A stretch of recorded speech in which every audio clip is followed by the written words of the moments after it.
పస్కా బలి పశువుగా నా కొరకు ప్రభా నీవు ప్రాణాన్ని అర్పించి నన్ను ఆ పాప శాప దోషము నుండి విడిపించా, విమోచననిచ్చా. అందుకు నేనేమి చెల్లించగలను, ఏమి ఇవ్వగలను ప్రభా?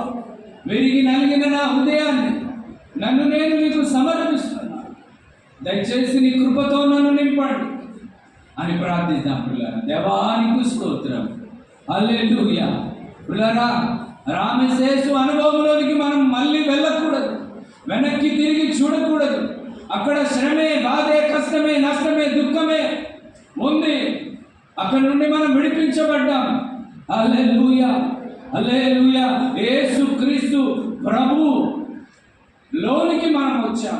సుక్కోతు అనుభవంలోనికి వచ్చాం, పర్ణశాలలోనికి వచ్చాం, విశ్రాంతి లోనికి వచ్చాం, విశ్రాంతి స్థలంలోనికి వచ్చాం. హల్లెలూయా, ప్రైజ్ ది లార్డ్. ఆయనే మనకు విశ్రాంతినిచ్చేవాడు, మన భారమంతా కూడా మోయివాడు, మన భారమంతా కూడా తొలగించేవాడు, మనల్ని స్థిరపరిచి బలపరిచి పూర్ణులుగా చేయవాడు ఆయన. కనుక ఆయన వైపు చూస్తూ మన విశ్వాసమును కొనసాగిద్దాం. హల్లెలూయా, ప్రైజ్ ది లార్డ్. ఆయన ఏ కాలువ ఓరలో మనల్ని నాటాడో ఆ కాలువ ఓరలో ఉండి అక్కడ ప్రవహిస్తున్నటువంటి నీటి ఊట ద్వారా మనం తృప్తి చెందుదాం, దీవించబడదాం, బలపరచబడదాం. హల్లెలూయా. దేవుడు నమ్మదగిన వాడు. యేసు క్రీస్తు ప్రభువును తన కుమారుని సహవాసమునకు పిలిచిన దేవుడు నమ్మదగిన వాడు, నమ్మదగిన వాడు, నమ్మదగిన వాడు. నమ్మదగిన దేవుని రెక్కల చాటున పిల్లరా మనకు విశ్రాంతి ఉంది.